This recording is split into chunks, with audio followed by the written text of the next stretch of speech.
Hi hello and welcome to சிற்பி சமையல். இன்றைக்கி நம்ம என்ன பண்ண போகிறோம் அப்படின்னா எக் பிரியாணி தான் பண்ண போகிறோம். இது வந்து 3 பேர் சாப்பிட்லாம், அந்த அளவுக்கு தான் நான் பண்ணியிருக்கேன். ஃபர்ஸ்ட் வந்து ஒரு 2 முட்டை மட்டும் நான் வந்து வேக வச்சு எடுத்தாச்சு. எனக்கு குமரனுக்கு 2 பேருக்கு மட்டும்தான். அதுக்கப்புறம் ஒரு வெயிட்டான ஒரு பாத்திரம் வச்சுட்டு அதில் 2 வெங்காயம், அப்புறமா கிராம்பு, ஸ்டார், அப்புறமா மரத்து மூக்கு, ஏலக்காய்லாம் போட்டுட்டு கொஞ்சமாக எண்ணெய் ஊற்றிக்கலாம். எண்ணெய் வந்து நீங்கள் ஸ்டார்டிங்கில் ஊற்றினாலும் ஒன்று தான், இப்போ ஊற்றினாலும் ஒன்று தான், எல்லாமே சேம் ஒன்று தான். போட்டுட்டு வெங்காயம் வந்து நல்லா டீப் ஃப்ரை பண்ணிக்கலாம். அப்போ வந்து டேஸ்ட் இன்னும் கொஞ்சம் நல்லா இருக்கும்.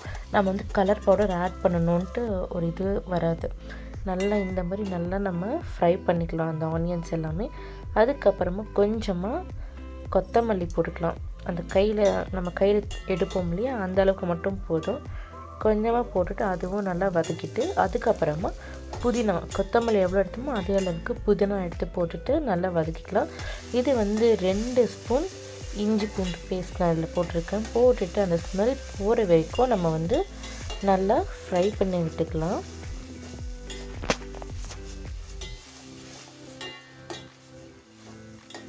நெக்ஸ்ட்டு நம்ம என்ன பண்ணலான்னா மிளகாத்தூள், ஆச்சி மிளகாத்தூள் தான் போட்டிருக்கேன். அது வந்து உங்கள் காரத்துக்கு ஏற்ற மாதிரி போட்டுக்கணும். நான் வந்து 1 ஸ்பூன் போட்டேன். அதுக்கப்புறமா உப்பு போட்டிருக்கேன்.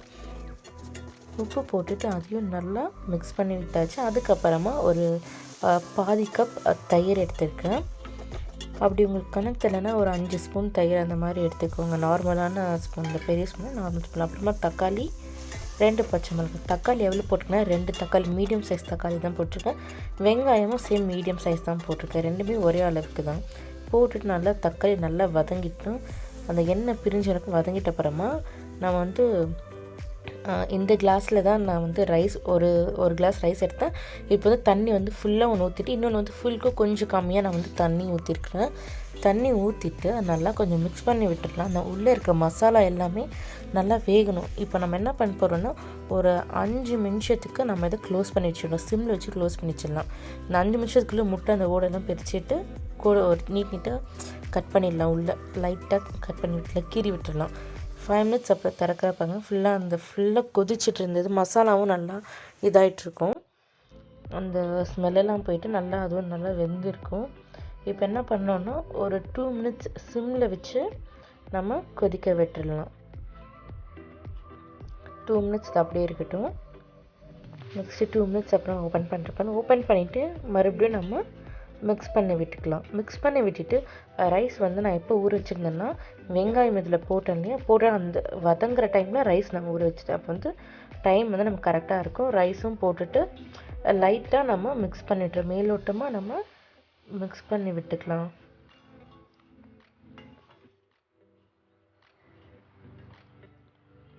மிக்ஸ் பண்ணிட்ட அப்புறமா நீங்கள் இப்போ டேஸ்ட் பார்க்க வேணாம். ஒரு 2 மினிட்ஸ்க்கு சிம்மில் வச்சு விட்டுருங்க. க்ளோஸ் பண்ணி இப்போ ஓப்பன் பண்ணுறோம் பாருங்கள். இப்போ நம்ம என்ன பண்ண போகிறோம் அப்படின்னா லைட்டாக நம்ம மிக்ஸ் பண்ணி விடணும்.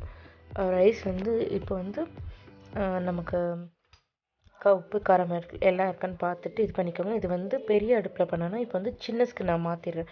இது அந்த தக்காளி வெங்காயம்லாம் சீக்கிரமாக வதக்கணுன்னுக்கா அந்த பக்கம் வச்சுருந்தேன். இப்போ இந்த பக்கம் வச்சுட்டு முட்டை வந்து கீறி விட்டுருந்தேன்.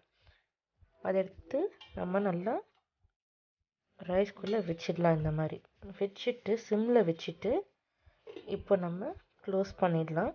இது வந்து ஒரு 10 நிமிஷத்துக்கு சிம்மில் வச்சு அப்படியே இது பண்ணிக்கலாம்.